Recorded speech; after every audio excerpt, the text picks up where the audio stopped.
Hello friends, welcome to my YouTube channel large animal wait.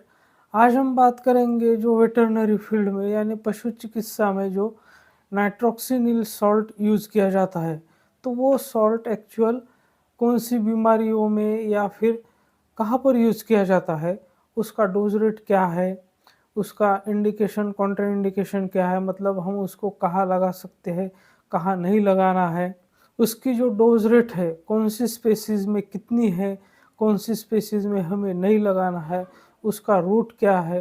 तो इन सारी बातों पर आज हम विस्तार से चर्चा करेंगे, लेकिन उससे पहले अगर आप मेरे चैनल से नए जुड़े हैं या अभी तक आपने मेरा चैनल सब्सक्राइब नहीं किया है तो प्लीज़ मेरे चैनल को लाइक शेयर और सब्सक्राइब करें। साथ में बेल वाला आइकन दबाकर ऑल वाला ऑप्शन भी चुनें ताकि भविष्य में आने वाली हर वीडियो की नोटिफिकेशन आपको समय समय पर मिलती रहे।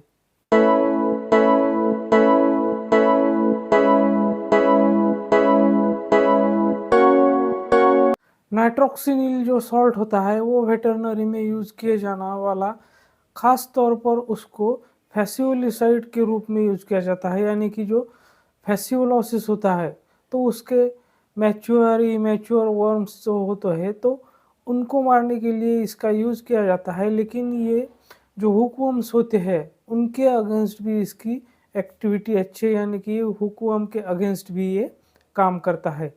तो नाइट्रोक्सिनिल जो है वो जिसे हम एंथेलमिंटिक या पैरासिटिसाइड कहते हैं तो उस ग्रुप का ड्रग है, यानी कि जो इंटरनल पैरासाइट्स होते हैं, जो अंदरूनी परजीवी होते हैं पशुओं के शरीर में, जैसे कि सीप गोट कैटल में, तो उनको मारने के लिए इस सॉल्ट का यूज़ किया जाता है। नाइट्रोक्सिनिल जो सॉल्ट है वो वैसे पानी में घुलनशील नहीं है, यानी कि ऑलमोस्ट वाटर इनसॉल्युबल सॉल्ट होता है वो। तो जो पशुओं में हम इंजेक्शन यूज़ करते हैं तो उसको सबकट रूट से दिया जाता है, और जो वहाँ पर सॉल्ट यूज़ किया जाता है वो वाटर सोल्यूबल सॉल्ट होता है, जो कि एन इथिल ग्लूकामाइन सॉल्ट के नाम से जाना जाता है, तो उसको हम यूज़ करते हैं। तो जैसा कि आप स्क्रीन पर देख रहे हैं, नाइट्रोक्सिनिल का जो इंजेक्शन आता है तो उसके अंदर भी सॉल्ट जो होता है वो नाइट्रोक्सिनिल होता है, तो वो होता है 34%।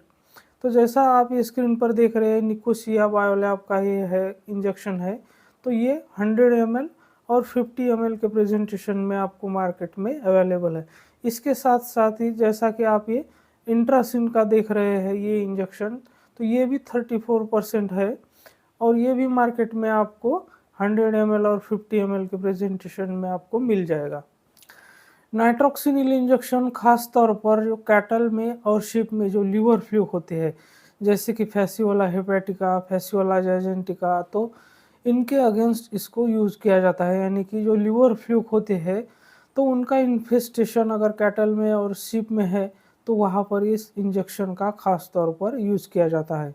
इसके अलावा नाइट्रोक्सिनिल इंजेक्शन जो है वो जो गैस्ट्रोइंटेस्टाइनल वर्म्स होते हैं, यानी कि पैरासाइट्स होते हैं, तो वहाँ पर भी इसका यूज़ किया जाता है। तो जैसे कि शीप गोट में जो हिमोंकस कॉन्ट्राक्टस होता है, जो कि शीप गोट के अबोमेजम में पाया जाता है, तो उसको बार्बर पोल वर्म के नाम से भी जाना जाता है। तो ये एक ब्लड फीडिंग पैरासाइट है, यानी कि पशु का खून चूसने वाला, पशु के खून पर जिंदा रहने वाला एक पैरासाइट है, जो कि पशु में सीवियर एनीमिया कराता है। तो ये खास करके शीप गोट के एबोमेजम में पाया जाता है, और इनका जो हिमोंकस कॉन्ट्राक्टस है वो उसके जो इन्फेक्टिव लार्वे होते हैं, तो वो जब ग्रास पे चले जाते हैं तो वो पशु उसको इंजेस्ट कर लेता है, यानी कि खा लेता है, तो उसका उस पशु में इन्फेक्शन हो जाता है।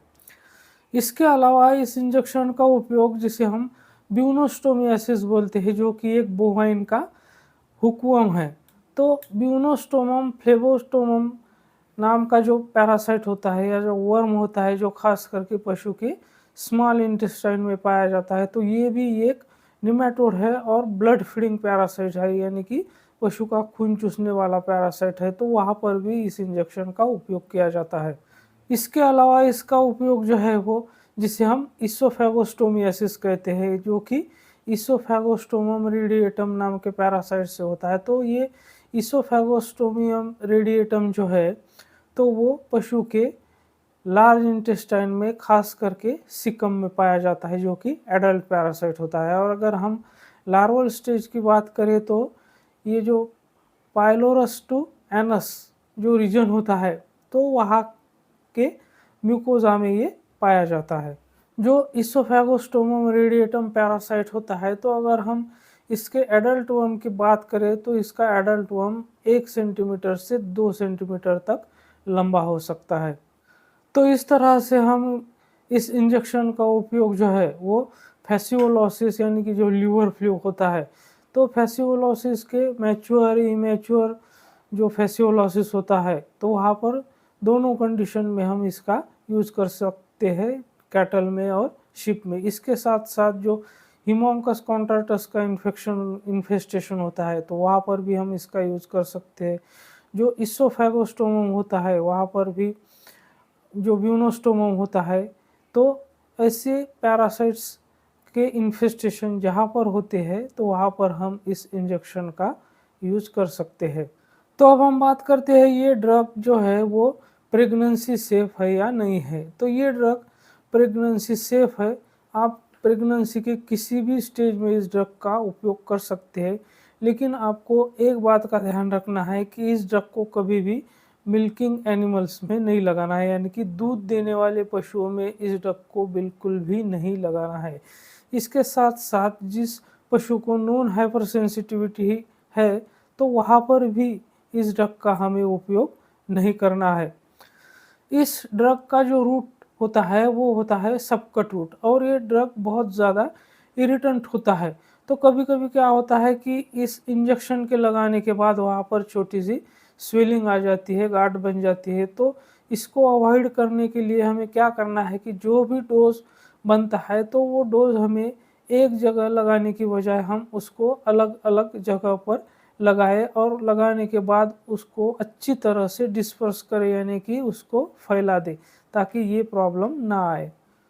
तो अब हम बात करते हैं इसके डोज की और रूट की। तो इसका रूट जो है वो सिर्फ और सिर्फ सबक्यूटेनस रूट है, यानी कि सबकट रूट जिसे हम कहते हैं। तो इसका जो डोज है, तो वो कैटल में, शीप में, गोट में, कैमल में, तो इन सब पशुओं में 35 केजी के लिए 1 ml देना पड़ता है। तो इस डोज को हम थोड़ा बढ़ा भी सकते हैं, जहाँ पर एक्यूट फैसियोलोसिस होता है, यानी कि इमेच्योर फैसियोलोसिस जहाँ पर होता है, तो वहाँ पर 1 ml की जगह 1.25 ml पर 35 केजी बॉडी वेट के हिसाब से हम इसको यूज़ कर सकते हैं। और डॉग में अगर इसके डोज की हम बात करें, तो वहाँ पर 0.30 ml पर 10 केजी बॉडी वेट के हिसाब से हमें वहाँ पर सबकट लगाना होता है। अगर हम इसके विड्रॉल पीरियड की बात करें, तो मीट के लिए इसका जो विड्रॉल पीरियड है, तो वो कैटल में 60 डेज़ का है और शीप में 49 डेज़ का है। तो मिल्क विड्रॉल पीरियड की बात करें, तो जो मिल्किंग एनिमल्स है उसमें ये कॉन्ट्राइंडिकेटेड है, उसमें लगाना ही नहीं है, इसलिए मिल्क विड्रॉल पीरियड का सवाल ही नहीं उठता। हम इस इंजेक्शन का उपयोग शिप में, जैसे कि स्टेसोविस होता है, तो वहाँ पर भी कर सकते हैं। तो खास ध्यान में रखने वाली बात ये है कि इस इंजेक्शन का डोज कभी भी ज़्यादा नहीं देना है, मतलब कि ओवरडोज बिल्कुल भी नहीं करना है। इसका एक्यूरेट पशु का वेट लेकर ही उसके हिसाब से ही उसका डोज लगाना है। और ख़ास बात ये कि इसको कभी भी आप खुद से घर पर यूज़ ना करें। जो आपके पशु चिकित्सक है वही इस इंजेक्शन का उपयोग करेंगे, इस बात का भी आपको ध्यान रखना है। तो मेरे साथ बने रहने के लिए आपका बहुत बहुत धन्यवाद।